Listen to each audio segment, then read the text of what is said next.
Hi guys, it's me, Andrea. Today I will show you some easy Brusho things, what you can do with Brusho. When you are starting, you might feel a bit intimidated by it, but Brusho is such a fun to play with and absolutely easy. You don't have to start like a watercolor artist. I'm not a watercolor artist, so I use just Brusho a lot for my cards and I have a lot of fun with it and it's always impressive. So what I always do is I glue my watercolor paper down. I always use very heavy one because when it gets wet, it buckles. So the water will run down right and left, and that's how I avoid it. So I make this paper tape really anti-tacky that I won't tear the paper when I remove it. So you could see me putting two different Brushos down, and I spray water on top to activate it, and I leave it like that. I'm not touching it, I'm not drying it with a heat gun because it will change the pattern. That's why it's different if you leave it dry by air or with a heat gun. So you have to experiment a bit. So removing the tape, and now I have a beautiful background. It always looks fantastic with a white edge. When you're making cards, go for that. It always looks really impressive. And what I do here, I go for a very clean and simple CAS. Here I cut out I use my die cut and cut three of these flowers out. I will lay up or line them up in the center. I go around with my ink pen here to have a border, some of these sketchy lines, and I will etch my flowers here to give them more depth. But that's the only reason why I do it. I will actually leave them white, and I think that's a charm. I put some 3D foam in the middle, glue it down, first the middle one, and then for the right distance on top and on the bottom. And that's it actually. Very simple. The card base goes down to, or the base here goes down to a card base. So, and I always like the watercolor. I like to put down with 3D foam. It gives it so much more dimension. I don't need to layer it or mat it on other cardstock. It's so simple and nice. It's all what it needs. You can see it here. So that's something, and you can use any other color. Try, experiment, use different combinations, leave more white, whatever you like. It's absolutely fantastic. So the next one, I put water down first, and then I use a paintbrush to shift it around. I start here with a very light yellow. It's a lemon glow, I think. And then the darker yellow, then I go for the orange. And here, this is the emerald, yeah.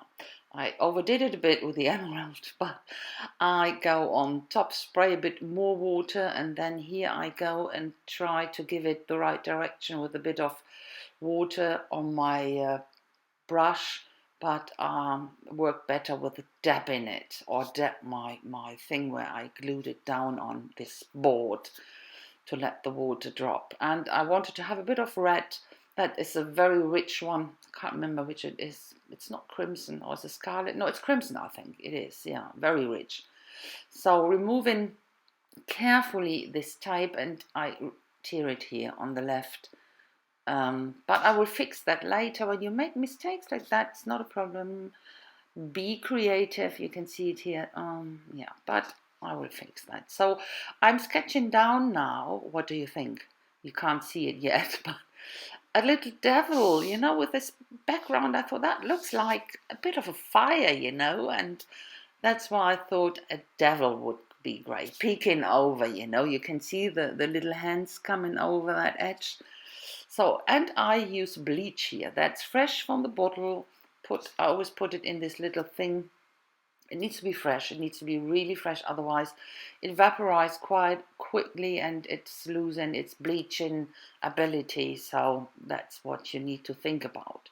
I do this technique a lot, working with bleach, mostly on flowers. So it looks always nice when you have this fantastic Brusho background, stamp on it, and then bleach this stamp out. It might be a flower or whatever, or a swirl pattern, whatever it is. But this time I wanted to have a little devil because of the background. It reminded me so much of fire. Okay, and when you bleach Brusho up, Brusho is so rich in pigments. You will never ever get rid of the whole color. So it will pale, make it pale, and sometimes you get even a completely different color in the background. It depends on what the pigments are mixed with it, it's never true whatever. So it's quite interesting that you get different color patterns even, and I really like to work with the bleach on Brusho. It's fantastic. Okay, I go around this little guy now with my Posca to define it much more, and I go back with bleach to get a bit more out here and there. They're a bit, wanted to have the red tiny bit paler, but it's stupid. I go over with black anyway, so, and go over the little hands here with the fine liner, and yeah, dry everything, erase it. Okay, so, and I want to use the reds in a pen, and that's a pen you can buy. You can fill it with your own stuff. You can see it's a pump tip, and I filled it with a tiny bit of powder and put water on top into it, and it is so rich. It's incredible.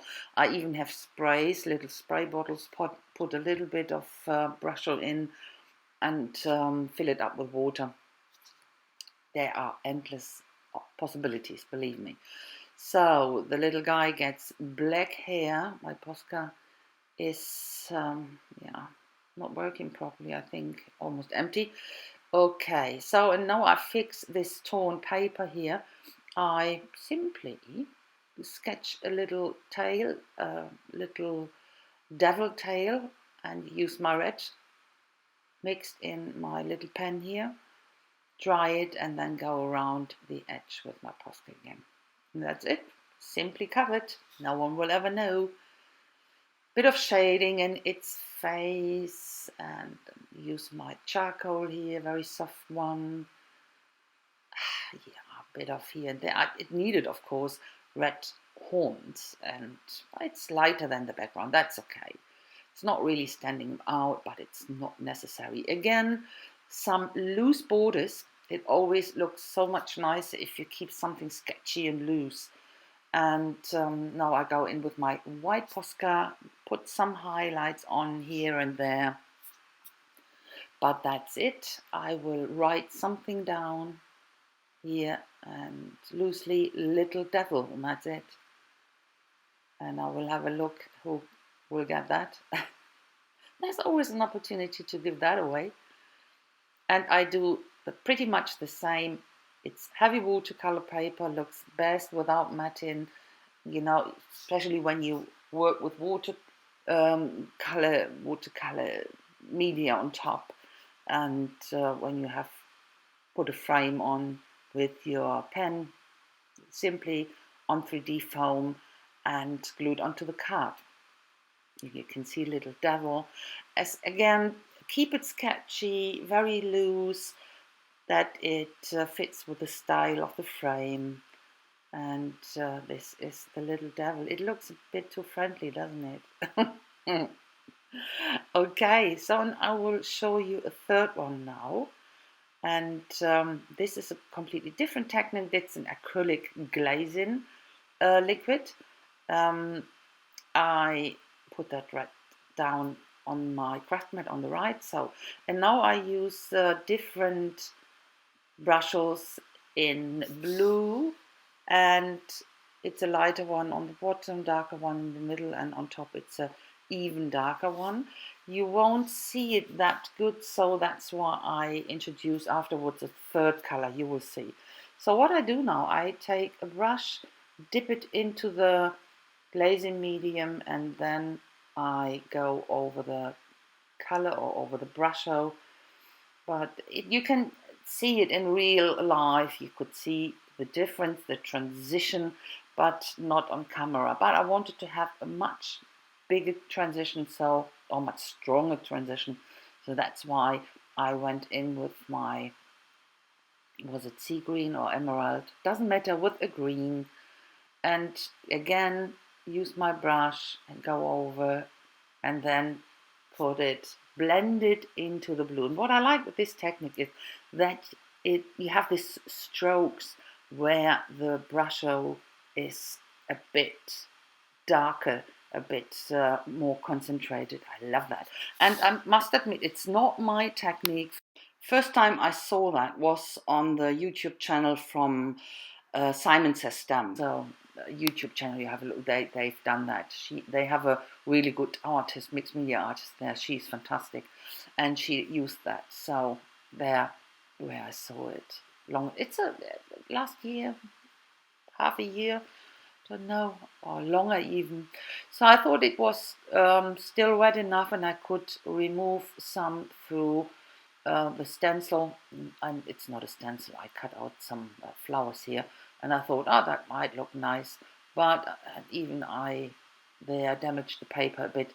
No, it didn't really work, but it doesn't matter. I will put my flower over here. It's a die, and I cut it out from black cardstock. I really like this contrast you get with black and then on the Brushos. This is the die. I really like to use that die. But before I glue that down, I work on that piece in a mixed media way. I have this stamp, 3 stamps actually, put them together and dab it in white gesso and stamp it randomly, and I go over the edges as well, but protect them, of course. And I use black gesso as well, and yeah, go slightly off center there where the white is, and that's it. I quite like this to do this in black and white. So this is a bit fiddly, but worth it to put it on dimensional again with this foam, and it doesn't need to be covered in foam. So, and this area where I damaged the paper a bit is covered. It's all cheating, isn't it? No. And again, a very loose, sketchy frame I put around here, and I will put on the same patterns or little lines, and again on 3D foam, glue it down onto the card base, and here you have the third card. So done 3 cards in a really short time. This video is 40 minutes long. I think it wasn't half an hour. I thought I didn't need more. I think I didn't need more. So that is the close up already. And that's it. You will see them all together now, and at the end you will see some pictures. I hope you like it. I had a lot of fun. I always have fun playing with Brushos, so give it a go. It is absolutely great. You can't go wrong, really. You can't. Go for it. Play with it. Start very, very lightly.